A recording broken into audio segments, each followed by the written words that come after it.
अस्सलाम वालेकुम guys, my name is Syed Abbas Raza. और आज के इस वीडियो ट्यूटोरियल के अंदर हम लोग जो है वो कवर करने जा रहे हैं basic logic gates. Basic logic gates DLD के अंदर क्या चीज़ होती है। बेसिक लॉजिक गेट्स जैसे कि आपको नज़र आ रहा होगा कि हमारे पास डिजिटल लॉजिक डिज़ाइन या इलेक्ट्रॉनिक्स के अंदर तीन बेसिक लॉजिक गेट्स होते हैं। तीन गेट्स होते हैं, एंड, और एंड नॉट। ये आपने काफ़ी चीज़ों में और भी काफ़ी जगह पे इन चीज़ों को पढ़ा होगा। तो ये हमारे पास जो बेसिक गेट्स होते हैं तीन, एक होता है एंड, एक होता है और एक होता है नॉट। एंड जो हमारे पास होता है, एंड हमारा मल्टीप्लिकेशन का प्रोसेस परफॉर्म कर रहा होता है, यानी एंड दोनों नंबरों को आपस में मल्टीप्लाई कर रहा होता है। और जो होता है और हमारा कर रहा होता है एडिशन का वर्क, यानी वो दोनों नंबर्स की एडिशन करवा रहा होता है।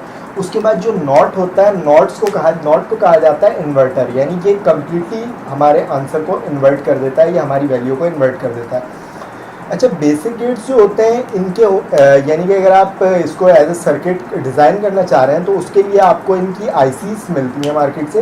तो उन आईसीज को जो है अगर आपने फॉर एग्जांपल इनको फिज़िकली पूरा डिज़ाइन करना है, किसी भी लॉजिक गेट के थ्रू कोई सर्किट डिज़ाइन करना है, या आप किसी सॉफ्टवेयर के ऊपर डिज़ाइन करना चाह रहे हैं अपना पूरा सर्किट या अपनी लॉजिक सर्किट डायग्राम बनाने जा रहे हैं, तो उसके लिए आपको इनके आईसी नंबर्स याद होना लाजमी है। तो मैं आपको साथ साथ इनके आईसी नंबर भी बता देता हूँ। हमारे पास जो एंड गेट होता है इसका आईसी नंबर होता है 74LS08।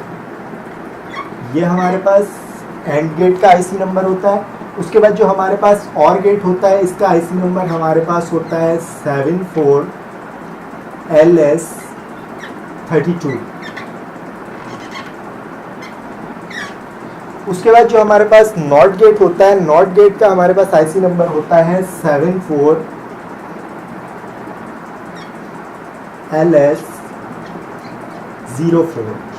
74LS जो है इन सब में सेम होता है, और भी जो हमारे पास यूनिवर्सल गेट्स वगैरह होते हैं सबके आईसी नंबर होते हैं, और 74LS इन सब के अंदर कॉमन होता है, सिर्फ लास्ट 2 डिजिट्स जो है वो चेंज होता है। इसके बाद हम लोग करेंगे कि किस तरीके से बेसिक लॉजिक गेट्स का जो है ट्रुथ टेबल बनाया जाता है और ट्रुथ टेबल किस तरीके से बनता है इनका।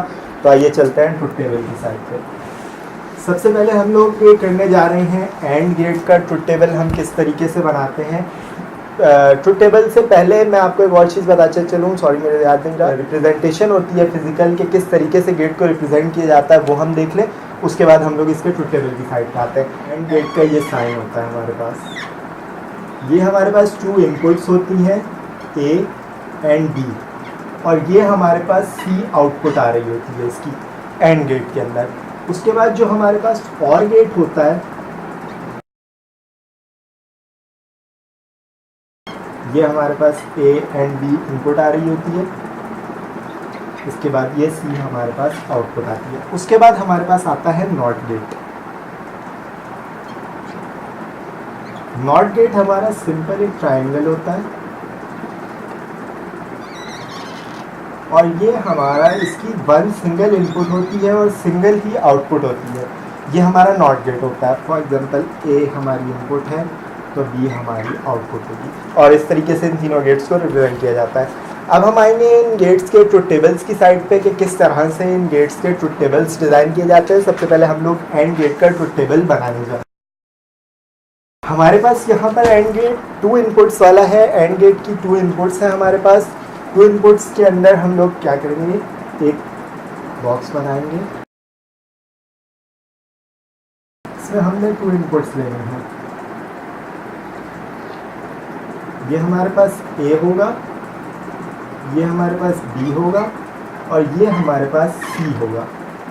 सबसे पहले 0 पॉसिबल कंडीशंस, जब 2 इनपुट्स होती हैं तो जितनी इनपुट्स होती हैं इसकी पॉसिबल कंडीशंस निकालने का हमारे पास एक फार्मूला होता है 2 की पावर n, यानी जितनी भी हमारे पास इनपुट्स होंगी, अब हमारे पास 2 इनपुट्स हैं तो 2 की पावर 2 हमारे पास बनता है 4, यानी हमारे पास 4 पॉसिबल इनपुट्स यहाँ पर बनेंगी। 4 पॉसिबल इनपुट्स वो क्या होंगी, 0 0, 0 एंड 1, 1 एंड 0, उसके बाद 1 एंड 1। जैसे कि मैंने आपको बताया था कि एंड गेट जो हमारे पास होता है, एंड गेट हमारे पास मल्टीप्लिकेशन का प्रोसेस परफॉर्म कर रहा होता है। तो 0 को जब हम 0 से मल्टीप्लाई करेंगे आंसर हमारे पास 0 आएगा, 0 को 1 से करेंगे तो भी 0 आएगा, और 1 को 0 से करेंगे तो भी 0 आएगा। जब दोनों 1 को 1 से मल्टीप्लाई करेंगे तो हमारे पास 1 आएगा। इससे हमको एक और चीज़ भी समझ में आती है कि एंड गेट जो होता है, जब इसकी दोनों इनपुट्स हाई होंगी तभी हमारे पास हाई वोल्टेज आएगा, अदरवाइज किसी भी कंडीशन के अंदर हमारे पास हाई वोल्टेज नहीं आएगा, सिवाय जब दोनों कंडीशंस हमारे पास हाई होंगी। जब दोनों कंडीशंस लो होंगी तो भी लो वोल्टेज होगा, जब एक कंडीशन लो होगी तो भी लो वोल्टेज होगा। सिर्फ पॉसिबल जब दोनों हमारे पास इनपुट्स हाई होंगी तभी हमारे पास हाई आउटपुट आएगा। एंड गेट के बाद अब हम चलते हैं और गेट की साइड।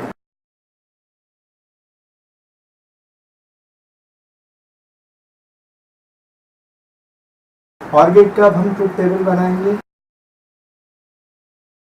ये हमारा ए होगा, ये हमारा बी होगा और ये हमारा सी होगा। इसके अंदर भी उसी तरह से हमारे पास 4 पॉसिबल इनपुट्स होंगी, 0 0 0 1 1 0 एंड 1 1।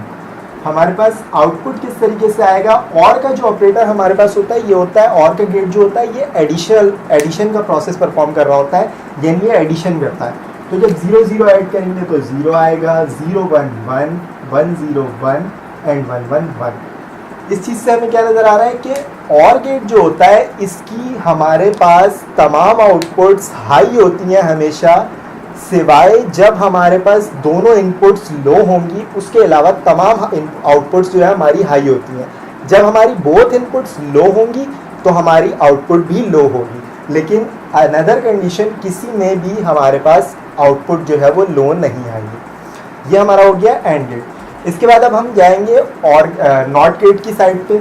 नॉट गेट जो हमारा होता है, जैसे मैंने आपको बताया था कि वो नंबर को इन्वर्ट कर देता है। नॉट गेट के अंदर सिंपल एक ही आउटपुट होता है और एक ही इनपुट होता है और उसका एक ही आउटपुट आ रहा होता है। नॉट गेट किस तरीके से होता है और इसको हम लोग ट्रुथ टेबल कैसे बनाते हैं। नॉट गेट की रिप्रेजेंटेशन हमारे पास ये होती है। नॉट गेट की रिप्रेजेंटेशन हमारे पास ऐसे होती है और इसमें सिंगल इनपुट होती है और सिंगल आउटपुट होती है। जब हमारे पास सिंगल इनपुट है, फॉर एग्जांपल ए इनपुट कर रहे हैं, आउटपुट हमारे पास बी आ रही है। अब आप उसी फॉर्मूले के थ्रू जब हमारे पास एक इनपुट है, यानी कि यहाँ पे 1 है, तो हमारे पास आउटपुट भी 2 आएंगे, इनपुट भी हमारे पास 2 होंगी, या तो 0 होगा या तो 1 होगा, और ये इन्वर्ट कर देगा इन वैल्यू को। जब 0 होगा तो हमारे पास 1 कर देगा, जब 1 होगा तो 0 होगा।